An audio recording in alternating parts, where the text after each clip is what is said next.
एक दिन हजरत इब्राहीम अलैहिस्सलाम को अल्लाह ताला का हुक्म मिला कि वो सीरिया की तरफ सफर करें। सफर के दौरान जब वो नमरूद की सल्तनत की सरहद पार करके आगे बढ़े तो एक अजनबी मुल्क में दाखिल हुए। वहां एक जगह थी खजाना बाजा। उन्होंने देखा कि लोग खूबसूरत लिबास पहने सज धज कर एक ही दिशा में दौड़े जा रहे हैं।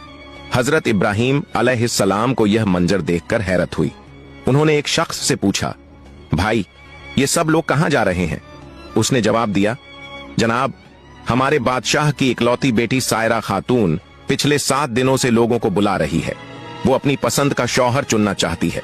हर रोज महल में एक बड़ा जलसा होता है, मगर अब तक किसी को उसने पसंद नहीं किया। यह सुनकर हजरत इब्राहीम अलैहिस्सलाम के दिल में ख्याल आया, चलो मैं भी देखता हूं कि मामला क्या है। अभी उन्होंने ये इरादा ही किया था कि अल्लाह रब्बुल आलमीन की तरफ से एक आवाज आई, ऐ इब्राहीम उस जलसे में जाओ। मेरा फैसला है कि उस राजकुमारी का निकाह मैं तुम्हारे साथ कराऊंगा। अल्लाह का हुक्म पाते ही हजरत इब्राहीम अलैहिस्सलाम राजमहल की तरफ रवाना हो गए। थोड़ी ही देर में वो उस जगह पहुंचे जहां लोगों का सैलाब उमड़ा हुआ था। भीड़ इतनी ज्यादा थी कि आगे तो क्या बीच में भी जगह न थी, इसलिए वो पीछे जाकर एक खजूर के पेड़ के नीचे खड़े हो गए। कुछ देर बाद बेहद हसीन और नूरानी चेहरा लिए राजकुमारी सायरा खातून अपनी सहेलियों के साथ मंच पर आईं। उनके हाथ में था हीरे मोतियों से सजा एक ताज। वो एक एक करके सब लोगों को देखने लगीं, मगर किसी पर उनकी नजर न ठहरी। जब वो पीछे की तरफ आईं, उनकी निगाह अचानक ठहर गई। वो थे हजरत इब्राहीम अलैहिस्सलाम, क्योंकि उनके माथे पर चमक रहा था नूर ए मोहम्मदी सल्लल्लाहु अलैहि वसल्लम। ऐसा नूर की पूरी महफिल रोशन हो उठी। सायरा खातून की नजर उसी नूर पर जम गई। वो कुछ पल ठिठक कर देखती रह गईं, फिर धीरे धीरे कदम बढ़ाते हुए हजरत इब्राहीम के सामने आकर रुक गईं। यहीं से शुरू हुई एक पाक और मुकद्दस कहानी, वो कहानी जिसे खुद अल्लाह ताला ने तय किया था। राजकुमारी सायरा उस नूर की चमक से इस कदर प्रभावित हुईं कि उनकी निगाहें बस इब्राहीम अलैहिस्सलाम पर टिक गईं। वो मुस्कुराईं और अपने हाथों से वह शाही ताज उठाकर हजरत इब्राहीम अलैहिस्सलाम के सर पर सजा दिया। जैसे ही ताज उनके सर पर रखा गया, पूरा दरबार तालियों और मुबारक हो की गूंज से भर उठा। हर तरफ से खुशी की आवाजें आने लगीं। राजकुमारी की सहेलियां और महल के पहरेदार दौड़ते हुए आए और उनके हुक्म से हजरत इब्राहीम को शाही मेहमान खाने की तरफ ले जाया गया, ताकि उन्हें राजसी अंदाज में तैयार किया जा सके।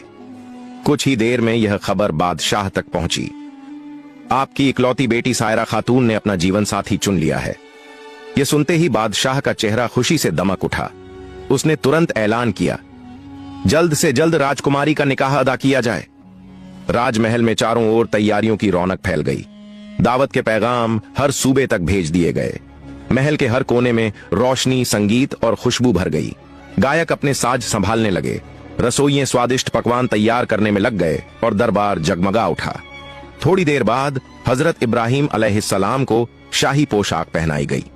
वो तो पहले ही अपने जमाने के सबसे खूबसूरत इंसानों में से थे, मगर जब उन्होंने वह रॉयल लिबास पहना तो उनका चेहरा पहले से भी ज्यादा नूरानी लगने लगा। लोग दंग रह गए। ऐसी सूरत तो जैसे कोई फरिश्ता उतरा हो आसमान से। हर जुबान पर यही बात थी, राजकुमारी सायरा ने वाकई अपने लिए एक लायक और मुकम्मल हमसफर चुना है। थोड़ी ही देर में बादशाह ने दोनों को सुनहरे सिंहासन पर बिठाया। पूरा दरबार आदर से झुक गया, सलाम पेश किया और फिर पूरे मुल्क में खुशियों की लहर दौड़ गई। ढोल, नगाड़े, नाच गाना, पूरा महल जैसे खुशी से झूम उठा। जब हलचल थम गई, बादशाह के हुक्म पर एक नेक और आलिम शख्स को बुलाया गया और उनके हाथों हजरत इब्राहीम अलैहिस्सलाम और बीबी सायरा खातून का निकाह अदा हुआ। क्या ही पुरनूर और मुबारक महफिल थी वो। हर तरफ रोशनी, दुआएं और खुशबुओं की लहर। निकाह के बाद हजरत इब्राहीम अलैहिस्सलाम राजकुमारी के शौहर बने और पूरे राज्य में इज्जत, सुकून और सम्मान के साथ रहने लगे। नौकर चाकर, दास और दासियां हर वक्त उनके इशारे पर तैयार रहते। जिंदगी सुकून और नेमतों में गुजरती रही। मगर फिर एक दिन अल्लाह रब्बुल आलमीन का पैगाम आया। फरिश्ता जिब्राइल अलैहिस्सलाम हाजिर हुए और बोले, ऐ अल्लाह के नबी, आपके रब का हुक्म है कि आप सीरिया, शाम की तरफ हिजरत करें। जब हजरत इब्राहीम अलैहिस्सलाम ने जिब्राइल अलैहिस्सलाम की जुबान से वही अल्लाह का पैगाम सुना तो उनका दिल बेचैन हो उठा। नबूवत की जिम्मेदारी निभाने का जोश उनके रग रग में दौड़ गया। उन्होंने फौरन अपने ससुर राजा के पास जाकर अदब से कहा, ए बादशाह, मैं कोई आम इंसान नहीं बल्कि अल्लाह ताला का भेजा हुआ नबी और रसूल हूँ। मेरा मकसद इस दुनियावी आराम और ऐशो आराम की जिंदगी नहीं बल्कि लोगों को भटकाव से निकालकर अल्लाह के सीधी राह पर लाना है। अब मेरे रब ने मुझे हुक्म दिया है कि मैं यहाँ से निकलकर सीरिया, शाम की तरफ हिजरत करूं। बादशाह ने यह सुनकर मुस्कुराते हुए कहा, ए अल्लाह के नबी, आप पर सलाम हो, जाइए, अल्लाह ताला आपकी हिफाजत करे, आपकी मंजिलें मुबारक हों। उन्होंने इब्राहिम अलैहिस्सलाम को रुखसत की इजाजत दी और दुआओं के साथ विदा किया। इसके बाद हजरत इब्राहिम अलैहिस्सलाम अपनी बीवी सायरा खातून और 2 पहरेदारों के साथ सफर पर निकल पड़े। कस्बा दर कस्बा, बस्ती दर बस्ती और शहर दर शहर वो धीरे धीरे सीरिया की तरफ बढ़ते जा रहे थे। एक दिन और एक रात के सफर के बाद वो मिस्र की सरहद पर पहुंचे। वहीं कुछ मुसाफिरों से उनकी मुलाकात हुई। उन्होंने हजरत इब्राहिम से कहा, ए अजनबी, आप लोग कहां जा रहे हैं? क्या आपको मालूम नहीं कि मिस्र का बादशाह बड़ा जालिम और बदकार इंसान है? उसने हर रास्ते पर अपने सिपाही बिठा रखे हैं। जो भी माल और दौलत लेकर गुजरता है वो जबरन लूट लिया जाता है, और अगर कोई खूबसूरत औरत दिख जाए तो उसे पकड़कर महल में ले जाया जाता है जहां बादशाह उसका अपमान करता है। इसलिए आप लोग मिस्र का रास्ता छोड़ दीजिए। यह सुनकर हजरत इब्राहिम अलैहिस्सलाम के दिल पर बोझ सा आ गया। उन्होंने सिर झुका लिया और नम्र आवाज में दुआ करने लगे, ऐ मेरे रब, अब मैं क्या करूं?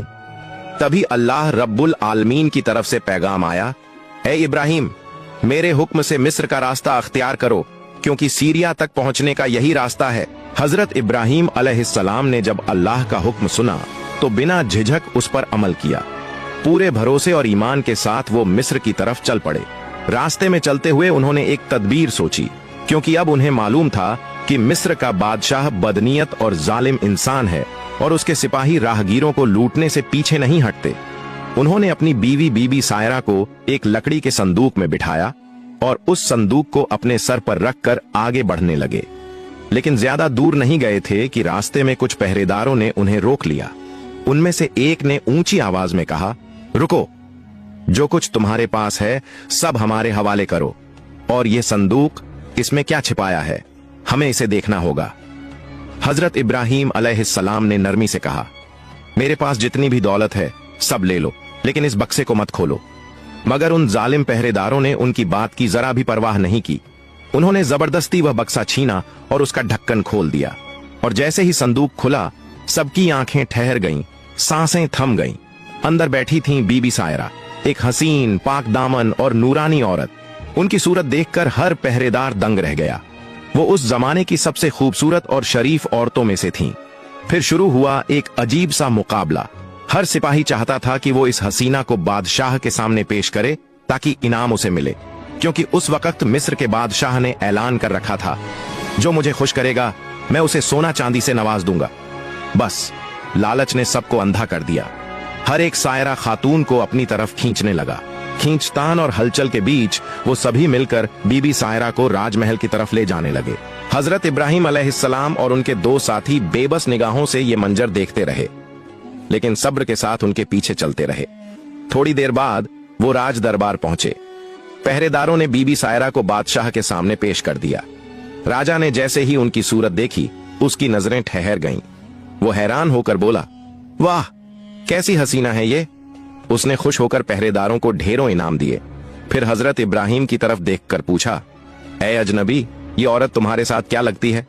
हजरत इब्राहिम अलैहिस्सलाम ने पूरे सुकून से जवाब दिया, वो मेरी बीवी है। राजा का चेहरा एकदम बदल गया। उसकी आंखों में लालच और घमंड चमकने लगा। वो जोर से बोला, अपनी बीवी को मेरे हवाले कर दो। हजरत इब्राहिम ने ठहर कर कहा, वो मेरी पत्नी है, मैं उसे किसी के हवाले नहीं कर सकता। राजा गुस्से से चिल्लाया, अब तुम्हारी राय की कोई जरूरत नहीं। राजा का चेहरा अब हवस और घमंड से भर गया। वो बोला, ये औरत अब मेरी होगी और हमेशा मेरे पास रहेगी। फिर उसने अपने नौकरों और दासियों को हुक्म दिया, इसे नहलाओ, खुशबुओं से महकाओ, शाही लिबास पहनाओ और इसे मेरे कमरे में ले जाकर बिस्तर पर बिठा दो।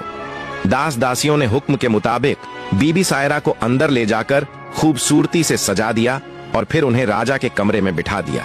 उधर हजरत इब्राहीम अलैहिस्सलाम दरबार के एक कोने में बैठकर अपने रब के सामने हाथ उठाए दुआ कर रहे थे।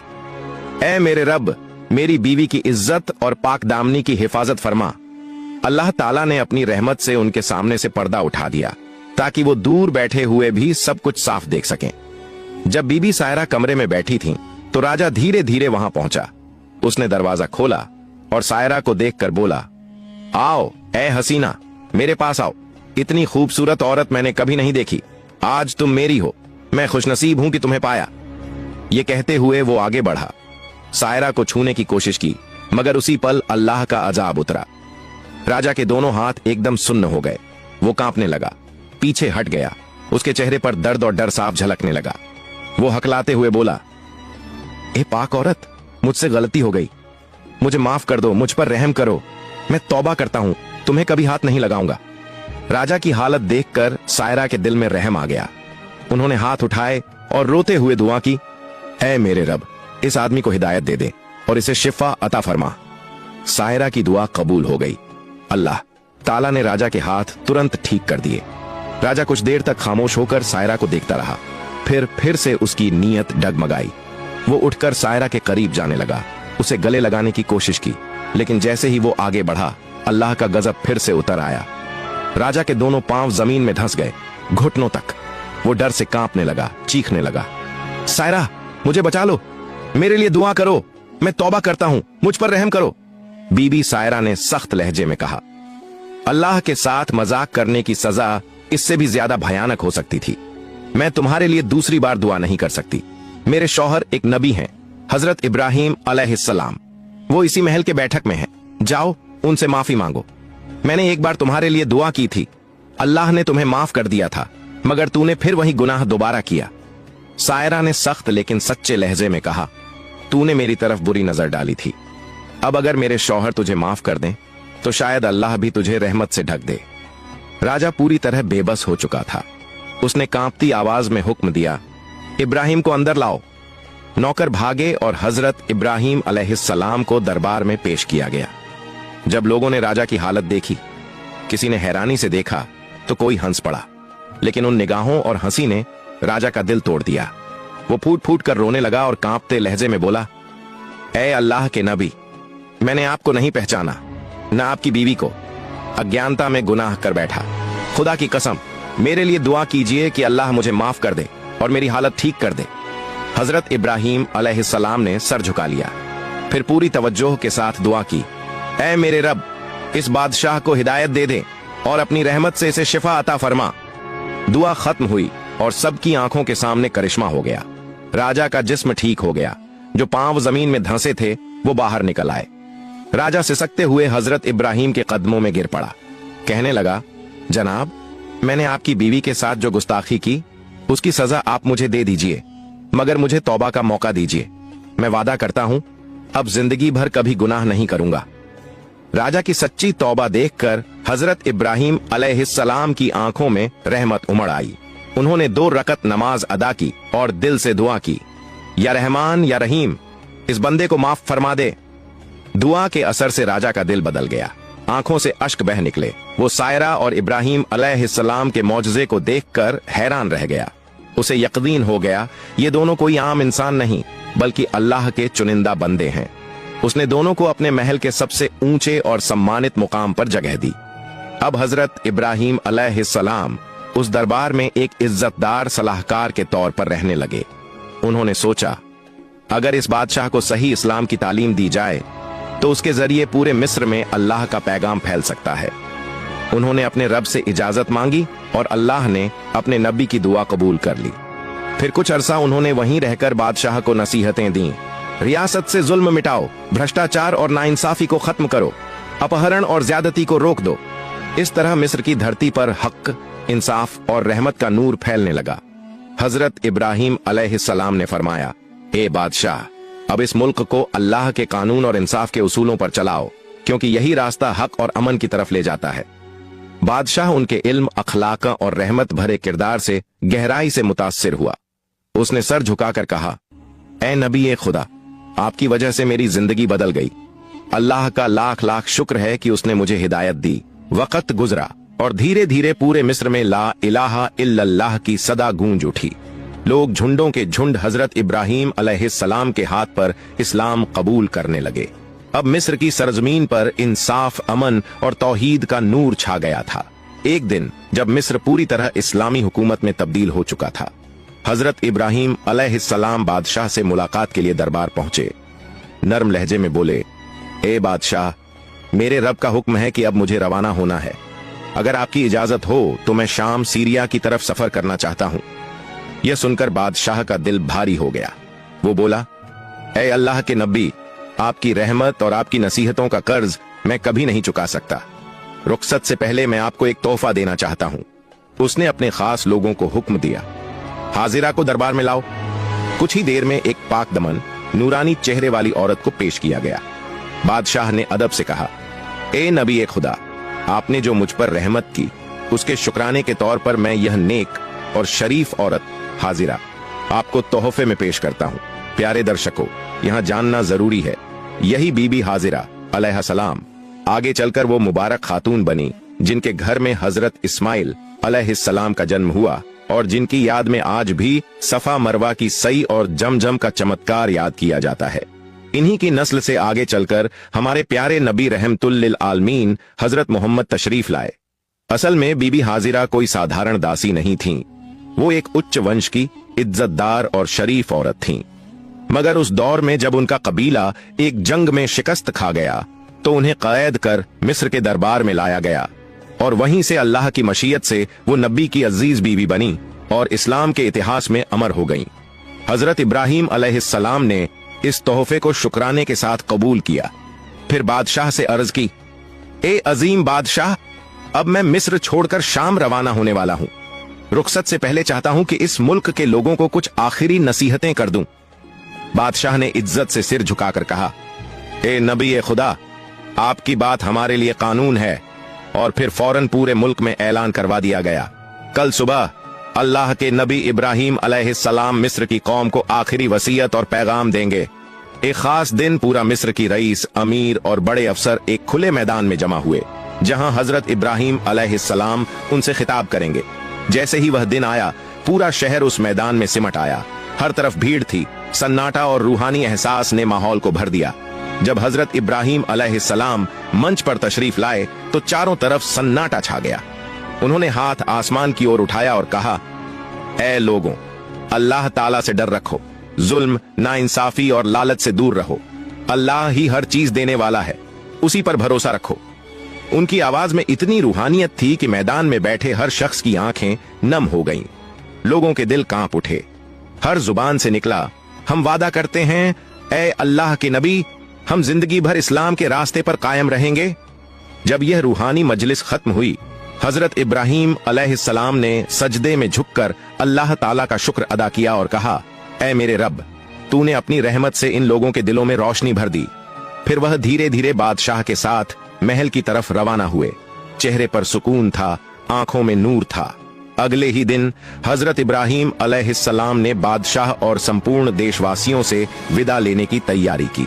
महल में सन्नाटा छा गया था। हर चेहरा उदास, हर नजर में मोहब्बत और इज्जत झलक रही थी, क्योंकि वह जा रहे थे अल्लाह के नबी, जिन्होंने मिस्र को अंधकार से निकालकर ईमान और हक की रोशनी में डुबा